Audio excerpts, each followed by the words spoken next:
रामपुर नाम के एक छोटे से गांव में एक फलों का बगीचा था। वह बहुत ज्यादा सुंदर था, पर कोई भी गांव का व्यक्ति उसमें जाना ही नहीं चाहता था।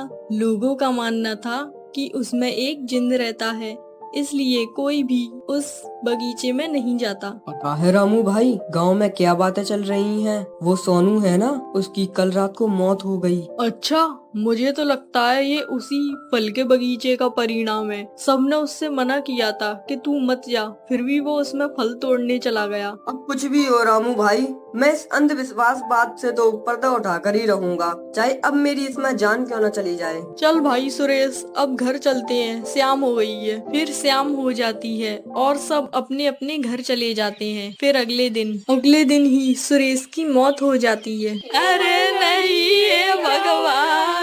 अरे भाई, कल तो सुरेश अच्छा खासा था, आज क्या हो गया इसे? कल मुझसे कह कर गए थे कि किसी राज्य पर से पर्दा उठाऊंगा, आज खुद की ही अर्थी उठ गई। सुरेश की मौत के बाद से ही सारे लोग उस बगीचे के आसपास आने से भी डरते हैं। उसी गांव में एक भोला नाम का व्यक्ति रहता था। उसकी दो बेटियां थीं। राधा, देख उस बगीचे में कितने सुंदर फूल लगे हैं। हाँ संगीता, देख कितने सुंदर सुंदर फूल लगे हैं, हम अभी तोड़ने चलेंगे। नहीं बेटा, तुम उस बगीचे के आसपास भी मत जाना।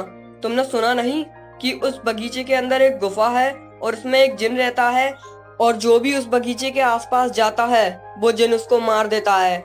इसीलिए मैं नहीं चाहता कि तुम दोनों के साथ कुछ बुरा हो, इसीलिए तुम उस बगीचे के आसपास भी मत जाना। ऐसा कहकर भोला अपने काम से बाहर चला जाता है। सुन राधा, कल पिताजी विदेश जाएंगे, हम तभी उस बगीचे में से फूल तोड़ लाएंगे। फिर ऐसा प्लान बनाकर दोनों बहनें सोने चली जाती हैं। फिर अगले दिन। सुनो राधा और सरिता, मैं अपने काम के सिलसिले से बाहर जा रहा हूँ, और याद रखना मेरी बात को, उस बगीचे के आसपास भी मत जाना तुम दोनों। रीता सुन, पिताजी तो काम के सिलसिले से बाहर गए हैं, हम जल्दी से जाकर उस बाग से अपने लिए फूल तोड़ लाते हैं। हाँ हाँ चलो राधा, मुझे तो इंतजार ही नहीं हो रहा है। फिर वो दोनों बहनें बगीचे की ओर जाती हैं। अरे बहन, देख कितने सुंदर फूल हैं, चल जल्दी से तोड़ लेते हैं वरना कोई आ जाएगा। उन दोनों की आवाज सुनकर उस गुफा में से एक भयानक औरत निकलती है और उन दोनों से कहती है, अरे लड़कियों, क्यों आई हो यहाँ पर? चली जाओ, वरना वो जिंद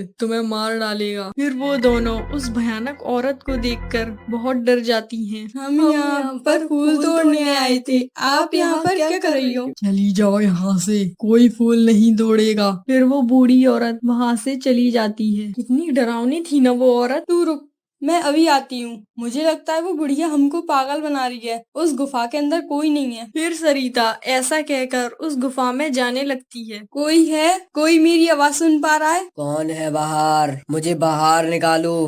कौन हो तुम और इस गुफा के अंदर क्या कर रहे हो? लोग तुम्हें जिन कहते हैं। मैं जिन ही हूँ, आओ और मुझे इस गुफा से बाहर निकालो, मुझे यहाँ से आजाद करो। ठीक है, मैं तुम्हें आजाद करवा दूंगी, पर तुम यहाँ से हमेशा के लिए चली जाना। फिर सरिता उस गुफा के अंदर जाती है। मैं तुम्हें आजाद करने आई हूँ, बताओ मैं तुम्हें कैसे आजाद करूँ? फिर उस लड़की के सामने एक जिंद आ जाता है। पर तुम यहाँ पर कैद कैसे हुए? बहुत समय पहले की बात है। इस गुफा में एक बूढ़ी औरत रहा करती थी, जो इस बाग से फल तोड़ तोड़ कर खाती थी। उस बाग में एक फल ऐसा था, उस फल को खाने से मेरी 100 साल उम्र बढ़ जाती।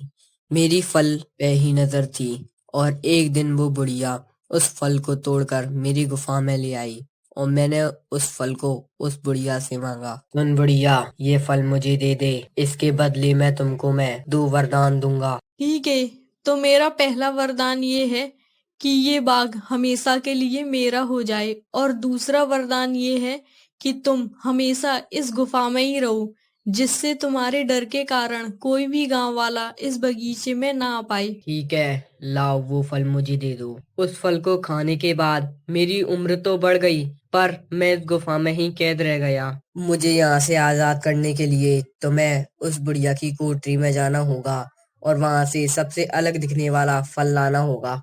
और याद रखना, तुम्हें सूरज डूबने से पहले इस गुफा में वो फल लाना होगा, वरना तुम्हारी मौत हो जाएगी। एक दिन इस गुफा में एक आदमी आया था, और वो जा ही रहा था, तभी उस बुढ़िया ने उसको मार दिया और नाम मुझ पर आ गया। एक दिन इस गुफा में एक आदमी आया था। वो मेरे लिए फल लेकर ही आ रहा था, तभी उस बुढ़िया ने उसको मार दिया। ध्यान रखना वो बुढ़िया तुम्हें भी न मार दे। फिर सरिता उस बुढ़िया के घर में जादुई फल लेने चली जाती है। उस औरत के घर में तो कोई भी नहीं है। अरे औरत आने वाली है, मुझे जल्दी से छुपना होगा। अरे नहीं, सूर्यास्त होने वाला है। अगर सूर्यास्त होने के पहले मैंने फल नहीं ढूंढ पाया तो ये बुढ़िया मुझे मार डालेगी। मुझे जल्दी वो जादुई फल ढूंढना होगा। मिल गया, लगता है यही है। फिर वो औरत अपनी झोपड़ी में आती है और फल गिनने लगती है। कौन है वहाँ? अरे लड़की, तू, तेरी हिम्मत कैसे हुई मेरे घर में आने की? और ये फल मुझे दे। प्लीज आंटी, ये फल मुझे ले जाने दो। मुझे उस जिंद को आजाद करना है। तू तो मेरी मेहनत पर पानी फेरना चाहती है। ला फल दे मुझे जल्दी। जैसे ही वो औरत फल लेने आती है, सरिता गुफा में भाग जाती है। फिर उसके हाथों से फल नीचे गिर जाता है। फिर वो फल तोता बनकर कहीं उड़ जाता है। सुनो लड़की, अब तुम्हें उस तोते को ढूंढना होगा। अब वही एक आखिरी उपाय है जो मुझे आजाद कर सकता है। फिर ऐसा कहकर जिंद वहाँ से चला जाता है। सुनो लड़की, तुम्हें इन दोनों दरवाजों में से कोई एक सही चुनना है। अगर तुमने गलत चुन लिया तो तुम और मैं हमेशा के लिए इस गुफा में ही बंद रह जाएंगे। हे भगवान, अब मैं कौन सा दरवाजा चुनूं? तोता भी लाल था और ये दरवाजा भी लाल है। मुझे लगता है लाल वाला ही होगा। वाह बहादुर लड़की, तुम बहुत होशियार हो। अब तुम अंदर जाओ और उस तोते को मेरे पास ले आओ। फिर सरिता उस तोते को लेकर उस जिंद के पास ले आती है। लाओ वो तोता मुझे दे दो। फिर वो जिंद उस तोते को मार कर उसमें से एक फल निकलता है, उसे खा लेता है। और जैसे ही वो फल खाता है, जैसे ही गुफा गायब हो जाती है। वाह बेटी, तुमने मुझे इस गुफा में से आजाद कर दिया। मैं तुमसे बहुत खुश हूँ। मांगो जो तुम्हें चाहिए, मैं तुम्हारी 2 विश पूरी करूंगा। मुझे तुमसे कुछ नहीं चाहिए। बस ऐसा करो कि ये बाग हमेशा हरा भरा रहे और लोग बाग इसमें बिना डरे आ सके। ठीक है, ये बाग हमेशा हरा भरा रहेगा और मैं उनको कुछ भी नुकसान नहीं पहुंचाऊंगा। फिर सरिता गांव में पहुंचकर सारे लोगों को वो बात बता देती है। फिर सारे लोग उस बाग में आते हैं और सब खुशी खुशी रहने लगते हैं।